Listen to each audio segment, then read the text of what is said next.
And we'd like for you to meet Jack Moran. Hello. I'm Jack Moran. Nice to meet you. Today, I'm honored to bring two remarkable individuals to the world. Their lives intersected at one of the most infamous sites of Nazi brutality, the Buchenwald concentration camp. We're going to hear the story of Andrew Roth, who survived the unimaginable as a prisoner. He was liberated on April 11th, 1945. One of those liberators was John Jack Moran, U.S. Army Staff Sergeant, whose unit arrived shortly after the 6th Armored Division liberated Buchenwald. Are you the soldier who... Yes. Buchenwald, can I hug you?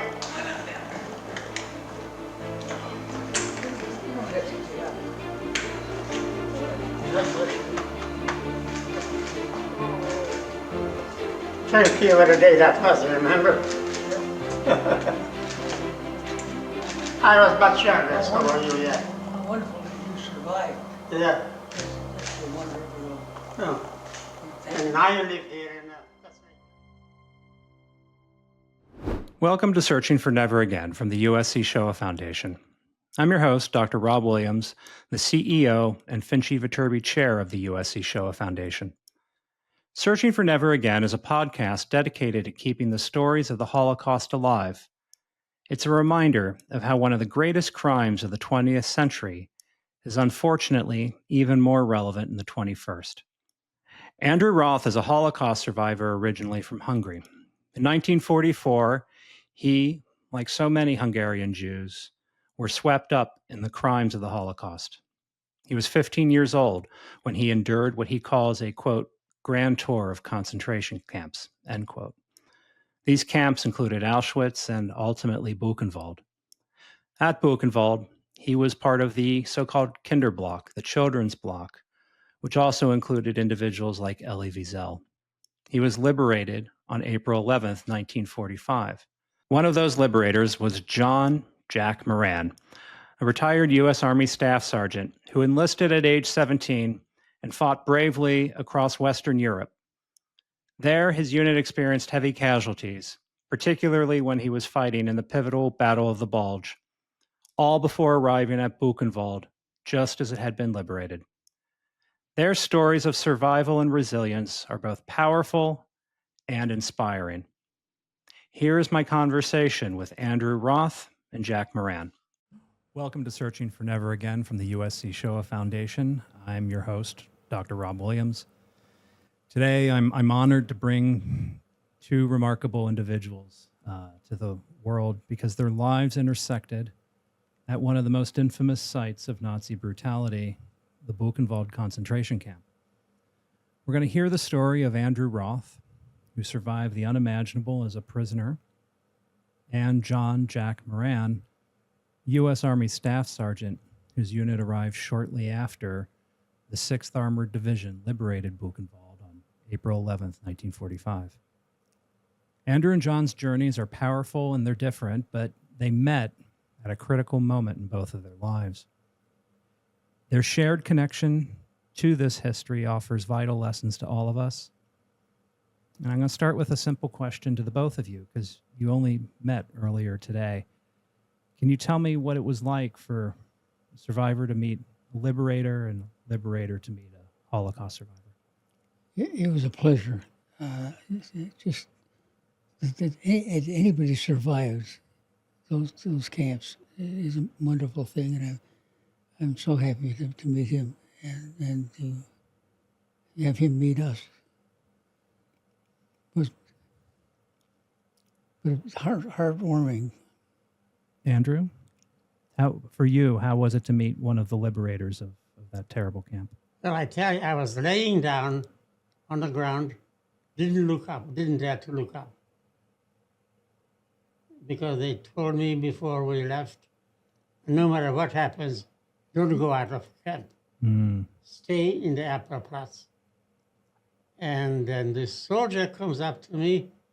He spoke English. And I looked up, and I see an American uniform with a little American flag here. Tell you, I don't remember anything afterward, really. and it was Jack. Maybe I'll start with Andrew. Andrew, can you just tell us a little bit about your early life in Hungary? What was it like? And eventually, of course, you were caught up in a terrible moment. But before the horrors began, what was it like growing up Jewish in Hungary before the war? It wasn't any different from anything else, you know. My next door neighbor had a son, and we were best friends. We tended to our animals together. We went to school together, and we played together. We shared our toys together. And my biggest disappointment was when the Germans came in, he says, Andy, tell me how to greet a German officer in German. Hmm. Did you grow up speaking German? Or No, but I knew a few words. Okay. So I told him, I said, Servus will do anyway. Germans will understand you. And he became my biggest disappointment in life. Hmm. When it came to deportation, he didn't show up at first, but then we started walking away, and I saw him running after me. So I was happy to see him when he gets there. Only thing he wanted to know where my father hid the ornamental saddle he had, because he wanted to find it. Hmm. Didn't even say goodbye. So as you're being deported, you were being deported to Auschwitz, correct? Well, first we went to Satumara. Okay. But as you were being deported away Yeah, from your yeah, home, yeah. he asked you where your father hid the good stuff. Yeah, Essentially. yeah. That's what he was interested in, you know. Hmm. You were 15 years old, if I'm... Yeah, 17 years old. I'm not even 17. Okay. And then when I came to New York, he got very sick. And his mother asked my father to send him insulin because he was diabetic. Hmm. And there was no insulin available.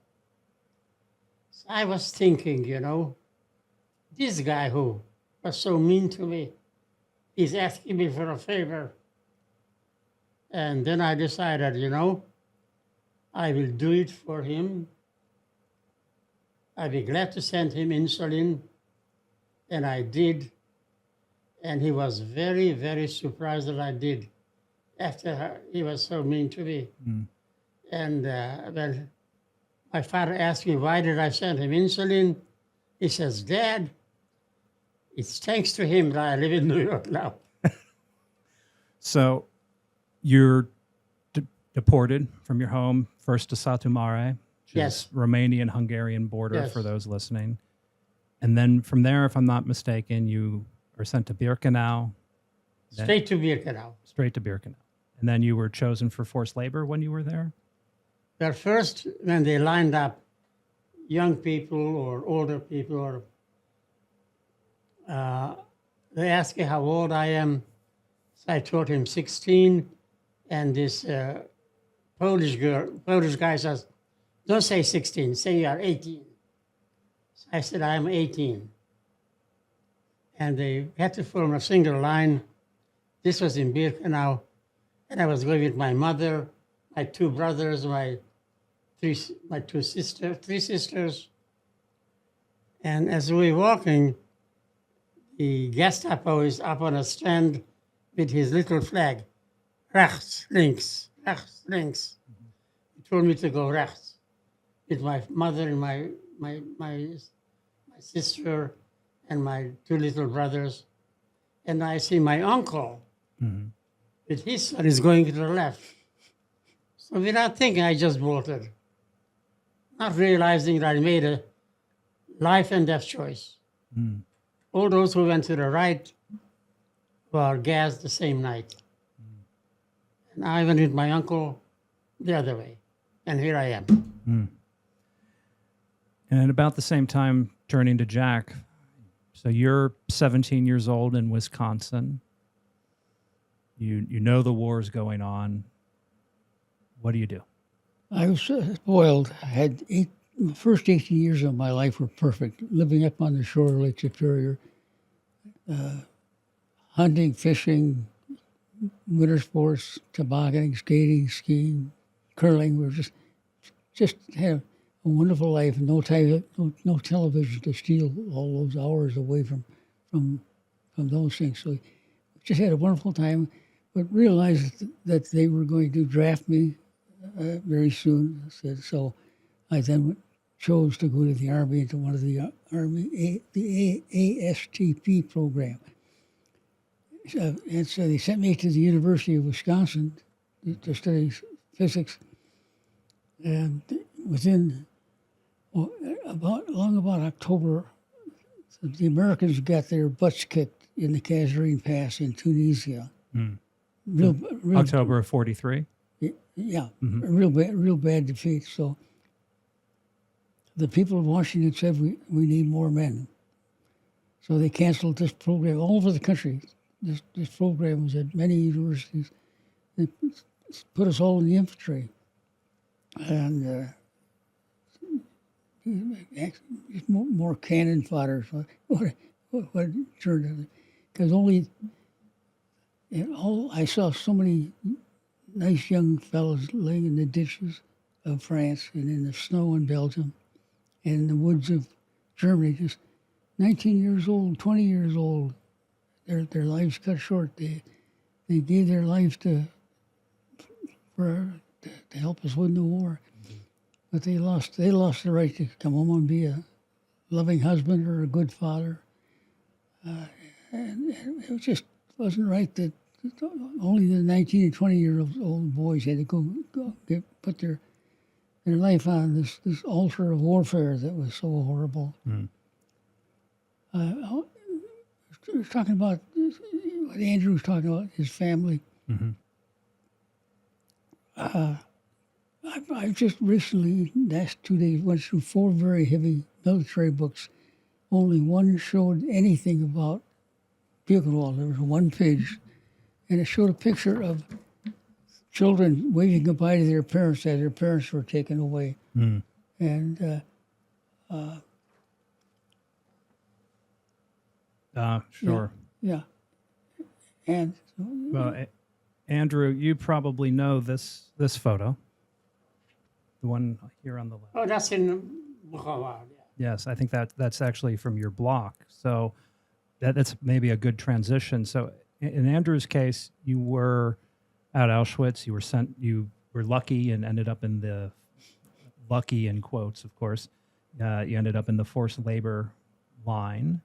You went to Monowitz and to a few other places, but eventually you end up in Buchenwald by January 26th, I think, of 1945. This is in Buchenwald. Yes, and the photograph is of the Block 66, the so-called Kinderblock, the children's block. Yes. What was life like in that block?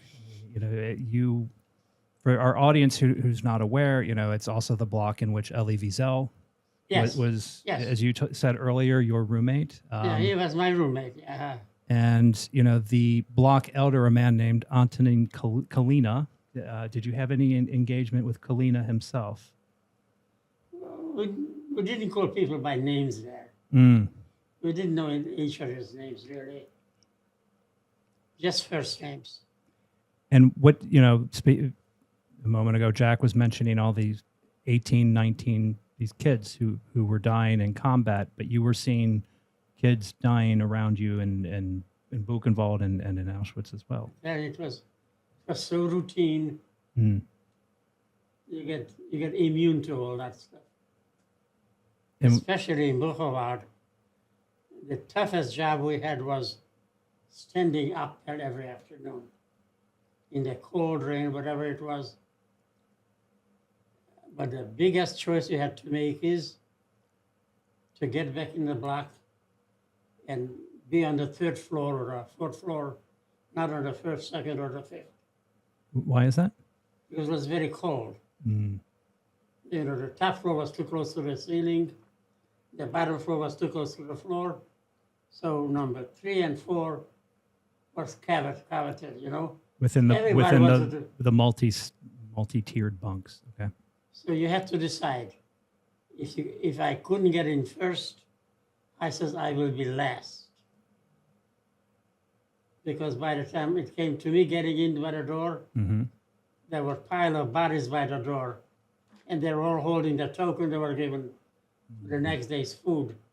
And I just tried there. Our hands open, so sometimes I had two, 3 tokens for the next day for food. So I didn't mind not sleeping all night. Because you could at least get a little bit in your stomach the next day. I had double rations and all that stuff. And these are some of the terrible choices that were forced on you. Yes. And Jack, returning to your story for a moment. So you alluded to your time in Belgium, but well, let's go through that in some detail. So you crossed the channel, the English Channel. You originally were up in Scotland, I know, but then you crossed the channel. Took 2 days to cross the channel. 2 days. 20 miles. The weather was so bad. And then you are fighting your way through Belgium and France, and you're at the Battle of the Bulge. And your division experienced considerable losses almost immediately, correct? Oh, absolutely, yeah. Just amazing how life was so cheap, of course. And the Battle of the Bulge, we were surrounded by the Germans very quickly after we got there. And for 12 days, we could not move. We could not get out of our foxhole. We had the weather was down around 0. We had no blankets. We had no bedrolls. All we had was the clothes on our back. And to lay in the bottom of a ice cold hole in the ground. No hot food. The first 3 days we had K rations. After that, we had no food the next 3 days. But thank God the snow was there to give us water, because you must have water every day or you can't survive. But it was just terrible to be pinned down with dead friends laying around you, and mortar shells coming in all the time, landing in our perimeter. It was just. And is this around Bastion? Yeah. Okay. And there was no food for 3 days. Just a horrible condition. And I went 28 days without taking my clothes off. Never changed clothes for 28 days. I hope when they finally get us some clean clothes that they burned the old ones, because they sure couldn't clean them. It was terrible. Probably could stand up on their own by that point. Sure. I want to talk about Andrew's that picture showing children waving goodbye to their parents. The Nazis separated parents from the children. And as far as I know, they told the parents, "You're going to go to a camp, and every adult can take one suitcase." And in advancing through various towns in April, March and April, we found in railroad yards, we found boxcars. We'd open up the door, and inside would be 600 or 700 suitcases that the owners never got back. They were never forwarded. They were just abandoned. And it was, yes, it was common toward the end of the war. So, most Jewish property was seized by either the Nazis or by local collaborators, depending on where you were. And the Nazis would often repurpose that property, sending it back to people in Germany, or use it for other means. It's horrible to say, but they some of the more infamous property taken from Jews, the Soviets, actually, the Red Army happened upon this, were bales of human hair that were used for things like insulation and for parachute slippers, and that was hair taken from Jews who were murdered. And so there are some stories similar to yours on the Western Front, and on the Eastern Front, also very similar stories of the stolen property of the murdered being found. And it's so as you are working your way across France, across Belgium. Ultimately, you find your way into Germany. By then, one or two camps had been liberated by the Americans, Ohrdruf, of course, being the first of those camps. When did you first hear about these camps that the Nazis had interred Jews and others in? Fairly late in the war. Okay. Fairly late in the war. We talked about the Malmedy massacre Mm-hmm. and several others that I could tell you about.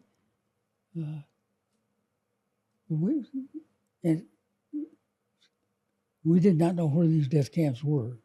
We were going across more to the south. The Russians were moving across up and north towards Berlin. Mm-hmm. And we were down in the south more, so we didn't know where the camps were, and we got to a point where we were to Bastogne. Mm-hmm. We came into Bastogne. I heard one story, I don't know how true it is, that Eisenhower was so mad about what we saw that he ordered all the people in surrounding villages to be brought Mm-hmm. to go through Bastogne, Buchenwald. So they did that, and I did hear a report that one of the burgermeisters from one of these small towns, he and his wife came through and saw the terrible mess that the Germans had created. Mm-hmm. They went home and they both hung themselves. They were so discouraged and despondent about seeing what their government had done.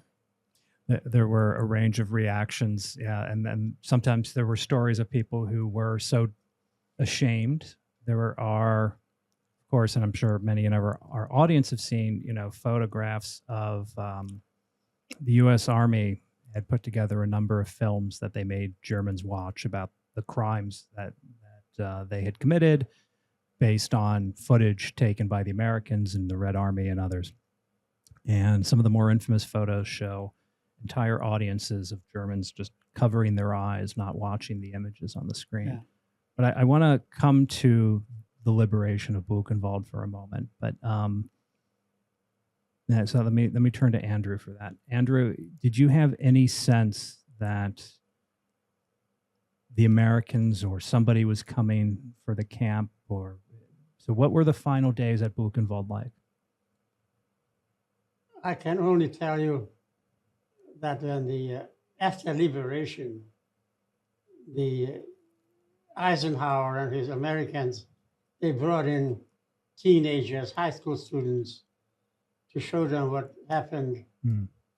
And there was a book there to make comments that they made after they saw what happened. And everybody wrote down, "Wir haben das nicht gewusst." And he kept saying, "Wir haben das nicht gewusst," which means we knew nothing about it, It was the German refrain after the war. Yeah. It's a blatant lie. Okay? Mm-hmm. There was no way that anybody could ignore the whole thing. It was all in the open. Mm-hmm. Not only what they were actually bragging about it. Well, and particularly in the case of camps like Buchenwald, Jack, you were just there again a couple of years ago, recently, and as you know, you can see it from it's right there. It's right there. You can't miss it. And the labor battalions often worked in the local towns or with local businesses. And only in Buchenwald, there was a bonfire where they burned people, Mm-hmm. Went up on the mountain, they shot you in the back, fell in, put some gasoline, and you could see the flame and the smoke going up 100 feet high. And there was a highway right next to it. You couldn't ignore it. You could smell the burning flesh. Have you ever smelled burning flesh? No. It has a special odor. you can tell Mm. somebody burning flesh is burning, you know. Mm. But it was easier to ignore the whole thing, you know. So how you alluded to, well, you referenced one of your survival techniques, but trying to secure additional food vouchers. Because I was resourceful, I had to be. Sure. So how did you survive such a terrible environment at a pretty young age? I had guts. Like in Buchenwald, in March, there was no food available, not at all. None. Mm. But I knew that the Germans had German Shepherd, Mm-hmm. and they had a storeroom for dog food. So when I watched the German Shepherds, I know how many there should be. Mm-hmm. When all of them left, I climbed over a fence and filled my pockets because I had no paper bag or plastic bag. Only place I could put it is my pocket. So come to think of it, for 2 pockets full of dog food, I risked my life. And all right, so let's return to April 1945. April, yeah. You know, do you wake up one morning and the guards aren't there, or how did you spoke earlier about the experience of being liberated and seeing an American GI, but within the camp itself, was there an increase in the murders of Jews by German guards, or of even non-Jewish prisoners by German guards before the end, or was it just one day you woke up? We were more afraid of the Ukrainian cop house than the SS. Why so? They were much meaner, Hmm. much ruder, and they were in charge. But luckily in Block 66, we had a Lagerhaus there who was a Czech political prisoner, Antonin Kalina. a very nice man. He's recognized as righteous among the nations Yeah, right. by Yad Vashem. Yes. Mm-hmm. And so, did you have any engagement with the block elder? Yeah, because I was his houseboy. I swept up his place. Mm-hmm. I made his bed, and he treated me like a son. Hmm. One day, I started sweeping up front, you know, and I didn't have my breakfast. I didn't eat my breakfast. He said he doesn't serve food, so he sent me to Artsenmeldung. Which is what? You go to the hospital, Mm-hmm. and the rule was if they can cure you in 3 days, you are home free. If not, they send you back to Auschwitz. Mm. So luckily, I was cured in less than 3 days. I didn't know it then, but I learned it later. Hmm. Sometimes it's good to be ignorant. I can understand. And I was just very resourceful and very lucky most of the time.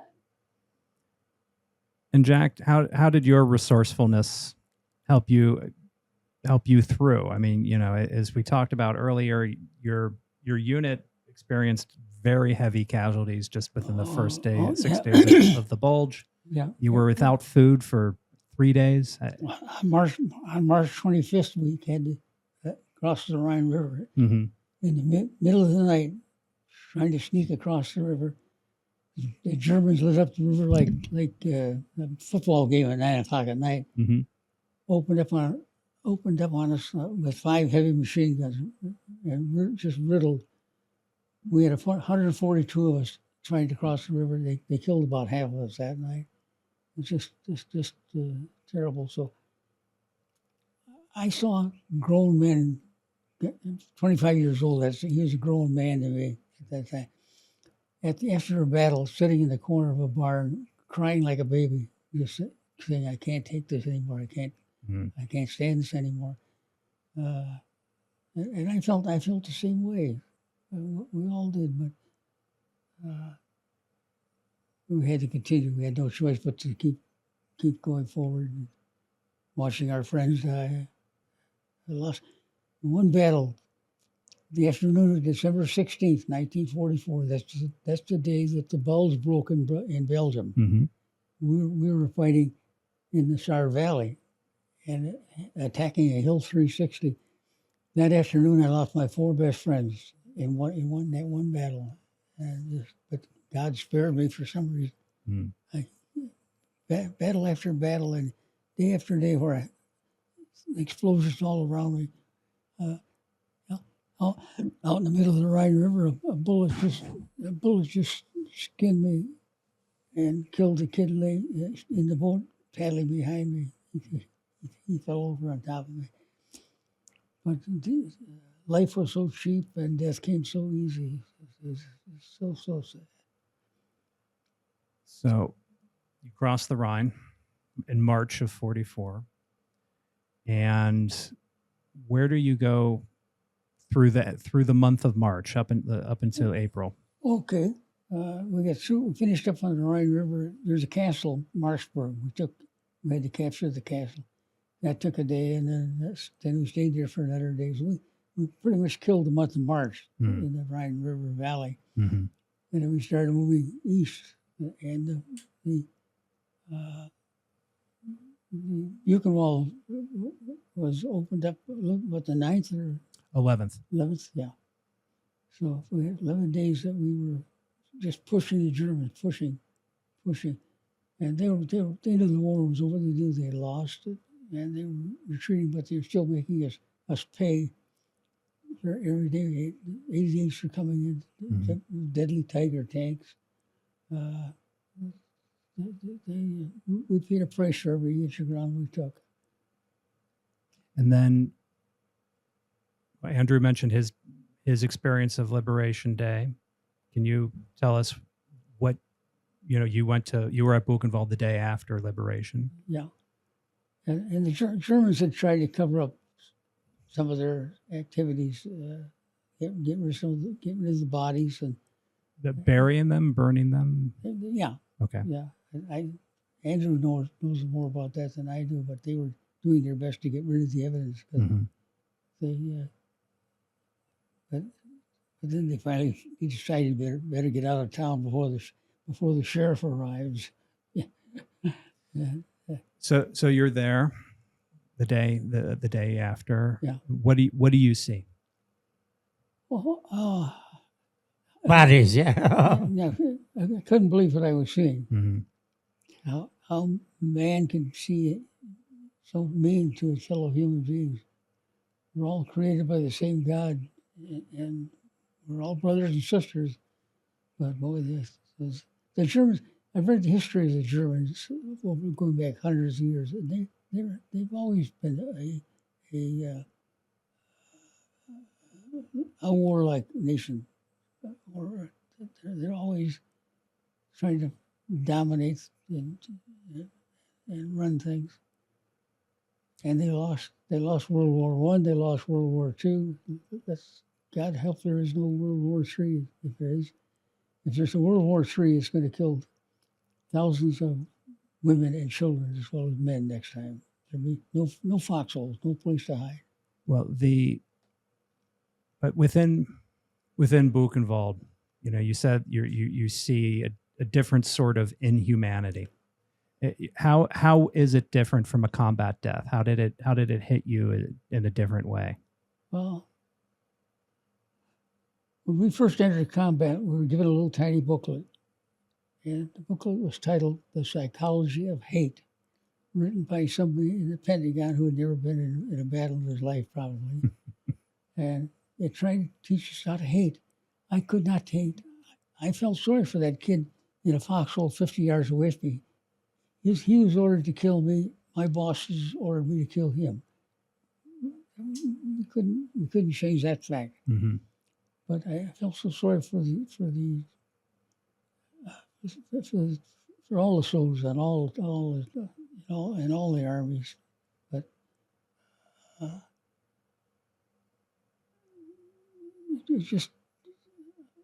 But was it? Did you see? But death in combat. There's a certain Yeah, equality in that you're both armed and you're that's both right, and you're yeah, carrying out orders. that's right. You see a dead German lady, you think, well, too bad. That's good. But when you see a concentration camp prisoner Yeah, who's been murdered, that there's no, it's not an equal. It's not an yeah, equal game. Yeah, it's just made me wonder what kind of people were these that they could do these things, and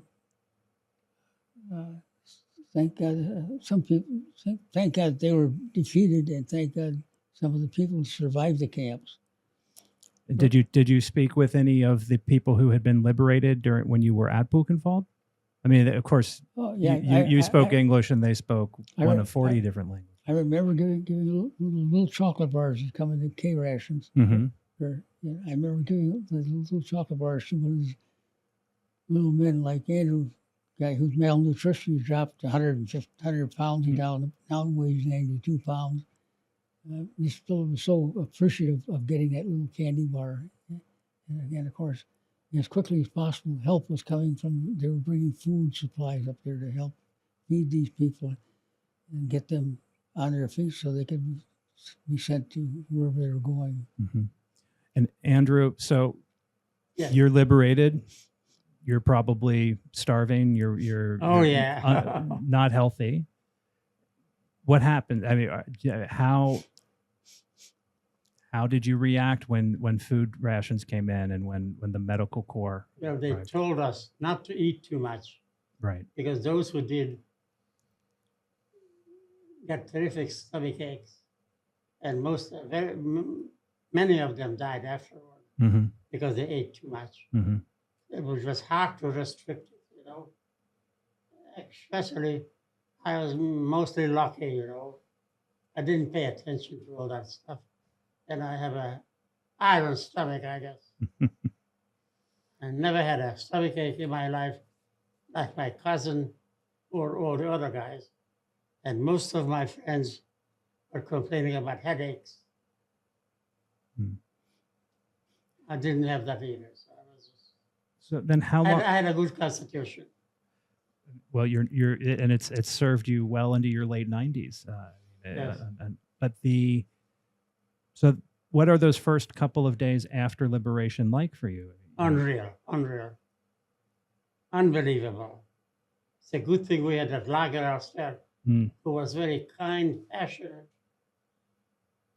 And having a block elder who, the head of your block, Yes. who's appointed He to, was like a captain. right, appointed to keep things in order, but Right. not all of them were good men.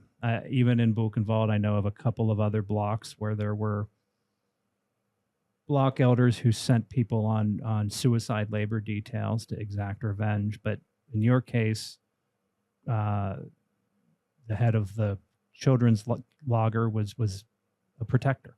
Yeah, he was. But after liberation, did you stay as a unit together, or were you dispersed?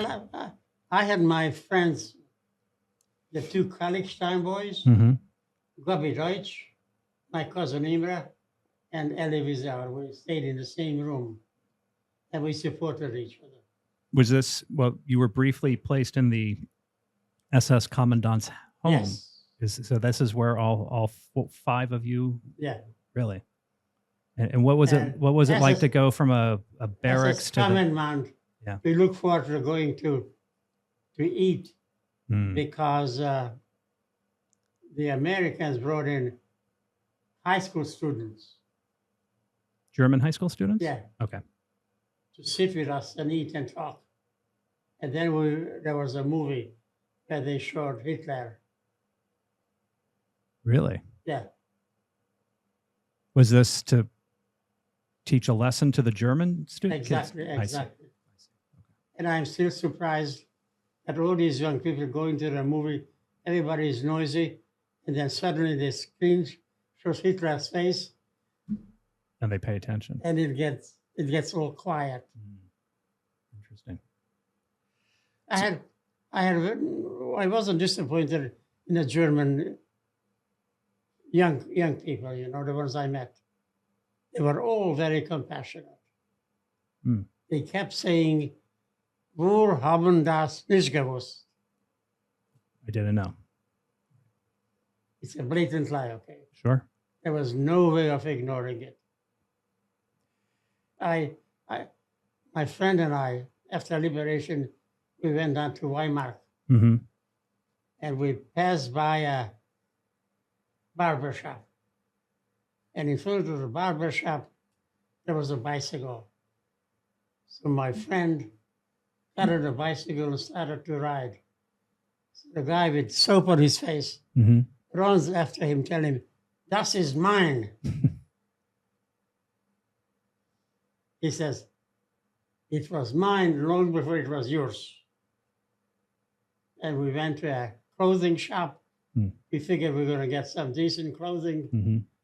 And there was nothing else there but Hitler you could clothing. Mm. So my friend and I got dressed in Hitler you could clothing instead of the striped ones. I went back home. And then we just burned the whole thing.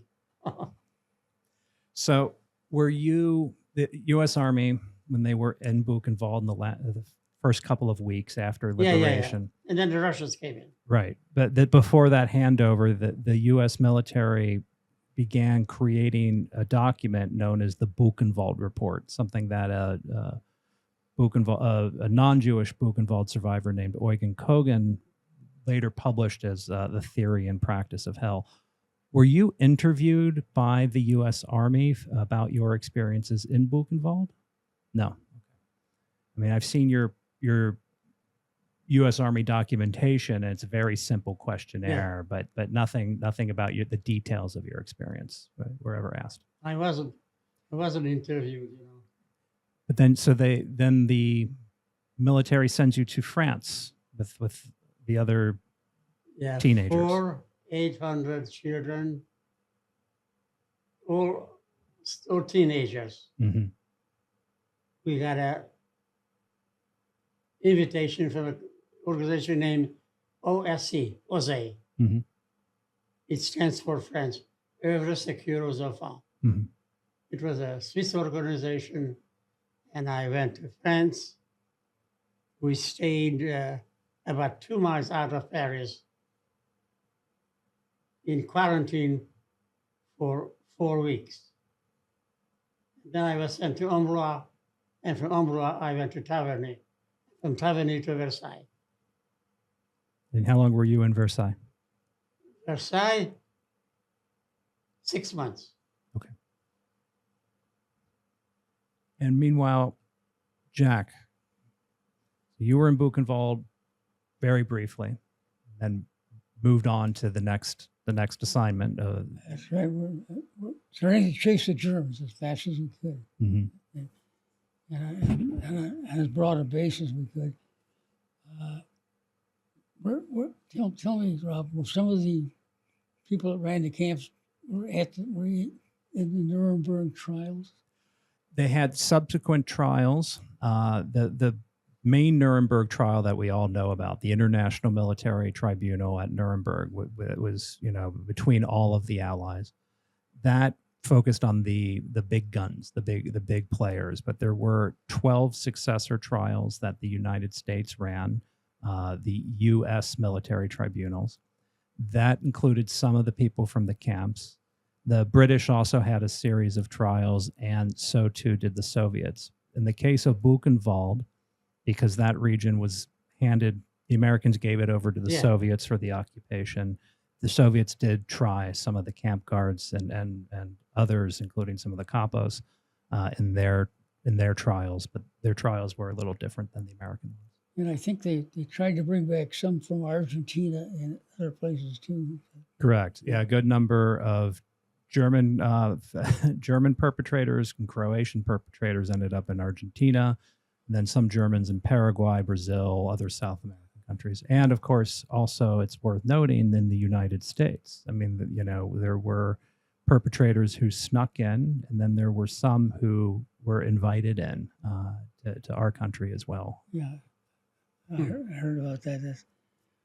So you we're getting pretty close to the end of World War II. You, Jack, in your case, they began preparing you after May of 45 to work your way over to Japan.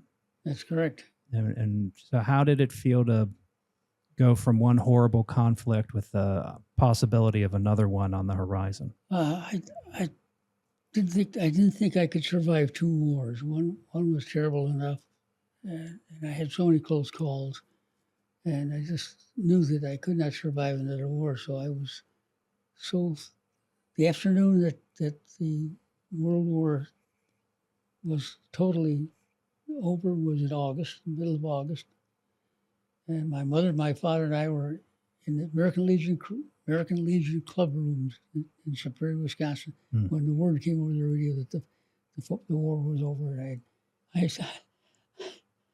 I started to cry, and was so happy, just so happy.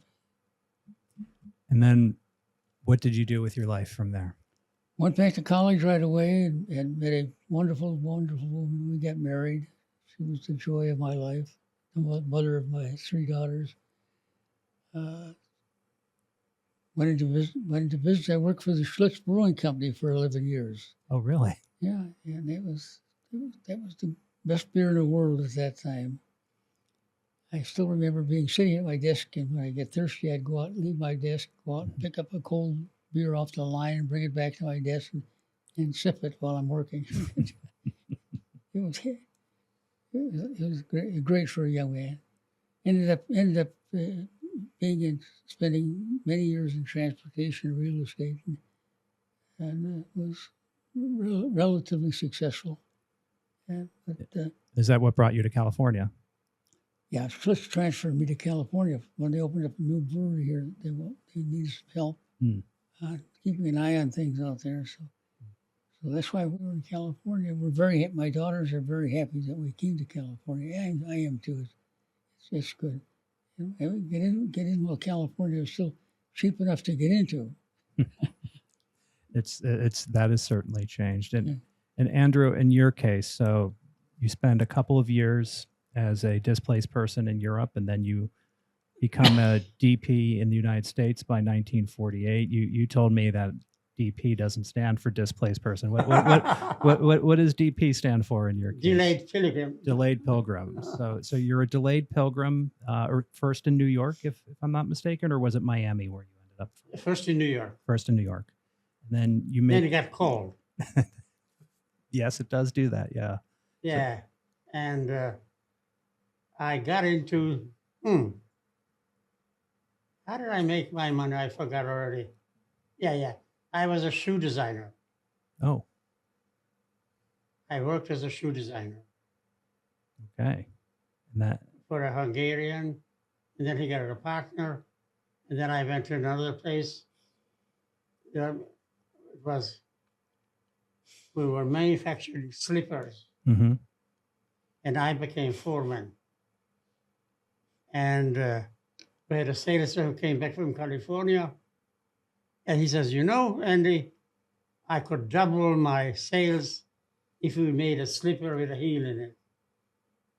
So the boss started to go out and find out how much a heel would cost, which I did, and it became a huge seller. Wow.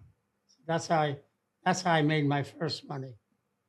But that was after you had moved to California, correct? After that, okay. And what happened is, I had a very, very good friend, Michael Sobovich. He was the foreman.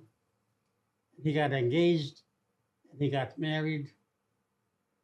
And before every September, he was invited in Montreal. There was a shoe factory. He went up there to design the coming season's style. Okay. So he says, Andy, why don't you come with me? I don't like to be on a train for 8 hours a day. I says, I'm ready to go, So we went up there, checked into a motel, just 4 blocks away from the factory. And I met the couple, and Mike designed the shoes, and I cut it out and made it. Mhm. with a step at an oar. And on the way home, oh, yeah. And next door was a delicatessen store where we went to have dinner. And the owners had a daughter who was the waitress. Mhm. And he fell in love with her. And he got engaged. So coming home, he says he figured out that he was making $125 a week, Mhm. which will not be enough to sustain a wife, an apartment, who will need a television, and he will need a telephone. Mhm. So we went out for dinner at night. He says, Andy, go look for a job for me that you pay at least $150. So I was game. For myself, I wouldn't go. So the next day, he gave me 3 addresses. I says, which one is the biggest one? He says, Shapiro Silverstein. Sounds good enough for me. So on Saturday, I walk in my jacket, and I says, I came to look for a job in the cutting room. Mhm. And his name was Mr. Silverman. So he gives me 3 leather skins Mhm. and a size 7.5 shoe. Mhm. Model.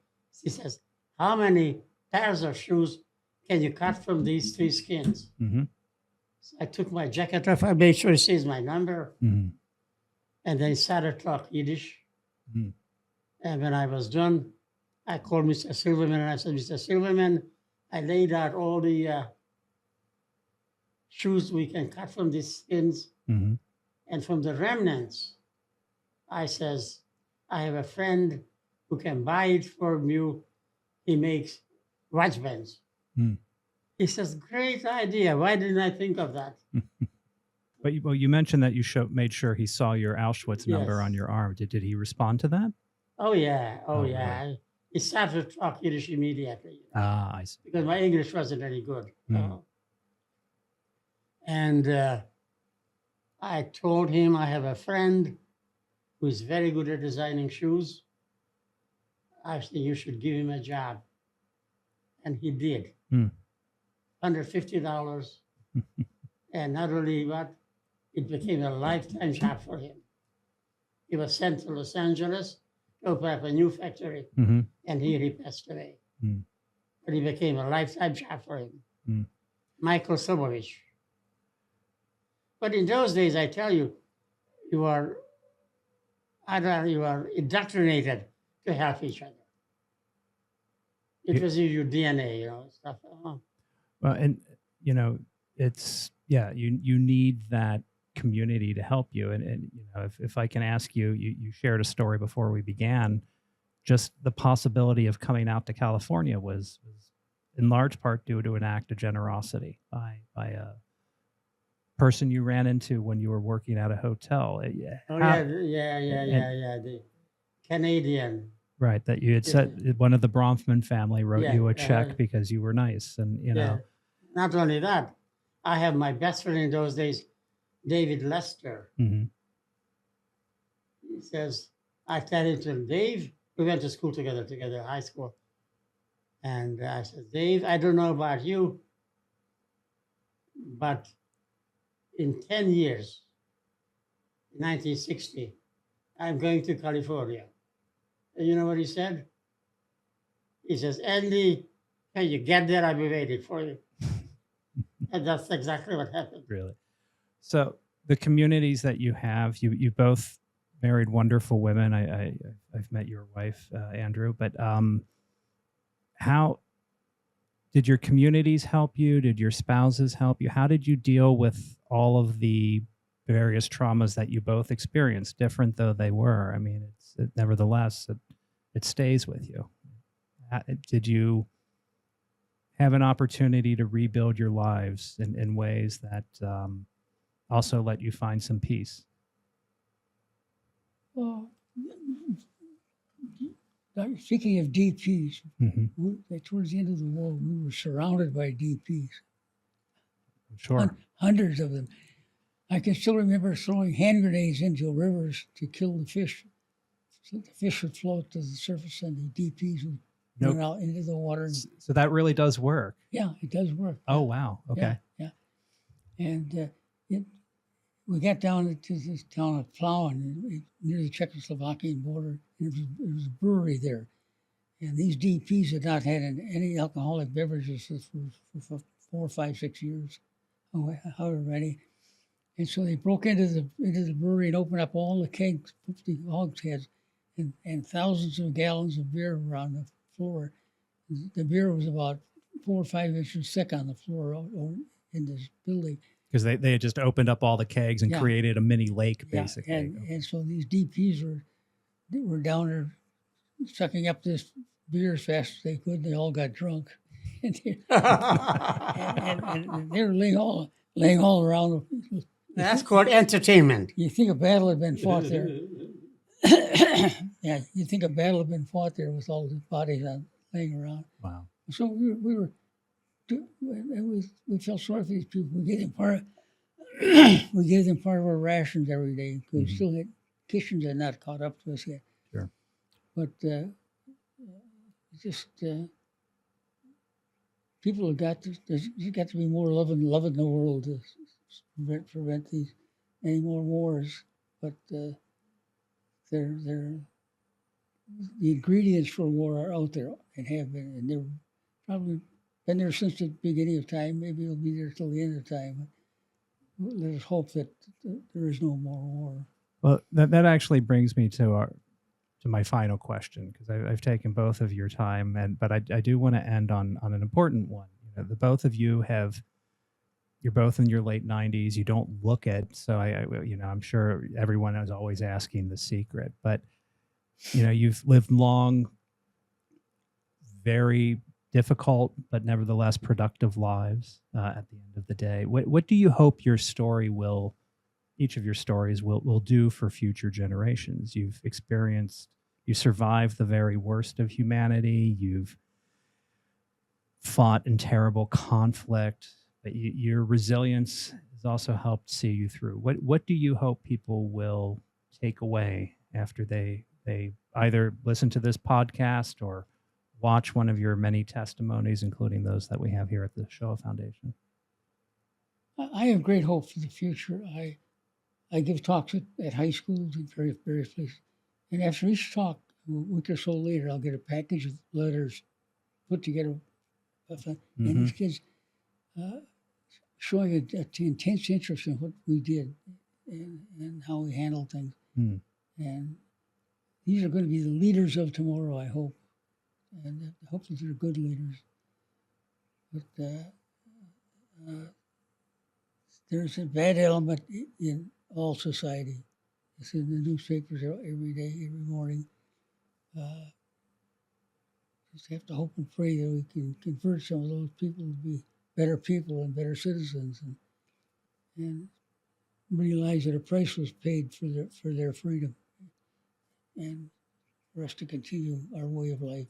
And we must get that message across to the younger generations. Mm-hmm. And that, in your case, you can also do good through service. That you can bring about that better world, but you have to. Yes, absolutely. You have to work for it and sacrifice for it. Absolutely. And Andrew, yes. What do you hope for from the future? You've shared your story many times. It's a very powerful story. It's a terrible story, but in some ways, but you've also built a remarkable life here in the United States. What do you hope future generations? I hope they stay resilient. Okay? I have a daughter. Mm-hmm. She's not here. She lives in San Francisco. Mm-hmm. She's an absolute angel. She's an absolute what? Angel. Angel. Okay. She's a psychotherapist. Mm-hmm. She's very successful, and she has 2 daughters. Mm-hmm. Ruby is going to college in Seattle, Washington, and Olivia is staying with her. She wants to become a teacher or a nurse. Wonderful children, can't ask for anything better. So I feel very fortunate. So keeping a family, a legacy. And Jeffrey, And my wife, It's a I lot. wouldn't be here without them. It's a lot to be proud of. Yes, I think so. Well, I'm sorry, I didn't mean to Yeah. interrupt. Lisa, like I said, she's a psychotherapist up in San Francisco, Mm-hmm. but she does lots of good. And she's writing a book. Mm. I hope she becomes famous. Well, I think we certainly need psychotherapy. A lot of us, and I never believed in it No, until I met really? her. really. I said, psychotherapy for me is BS. Mm.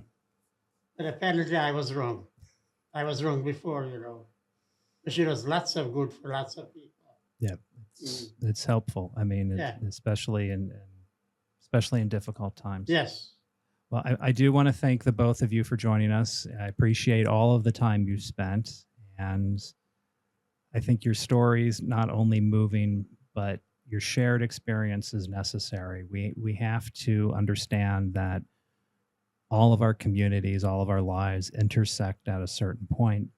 Yours certainly did at a terrible moment in our shared human history, but the fact that you've both emerged out of it also shows what we're capable of becoming after such terrible times. And it's a very, very powerful story that you both have and that you both share. And thank you for joining us. Yeah, my pleasure. Thank you. Yeah.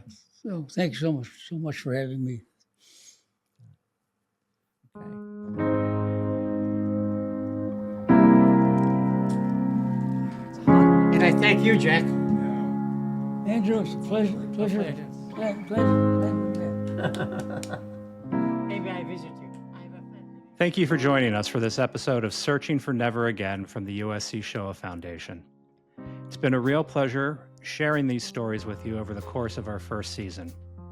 And before we go into hiatus, I'd like to take a moment to thank again the team behind this podcast, especially Barbara Fedita, Keith Suma, and Lou Pellegrino. If you want to make a real difference and keep stories like these alive, please visit us at sfi.usc.edu to learn how you can support the USC Shoah Foundation. Get involved, explore our work, or make a tax-deductible gift today. Every action helps preserve the voices of survivors and counter antisemitism and hate. Again, that's sfi.usc.edu. Searching for Never Again is a production of the USC Shoah Foundation, the Casablanca Strategy Group, and Gemini 13. This podcast was created by me, Rob Williams. Barbara Fedita and Keith Suma are our executive producers. Will Horowitz, our producer and researcher. Lou Pellegrino is our editor and engineer. And Stanley Goldberg is our video editor. Please be sure to like and follow this podcast on Apple, Spotify, or wherever you get your podcasts.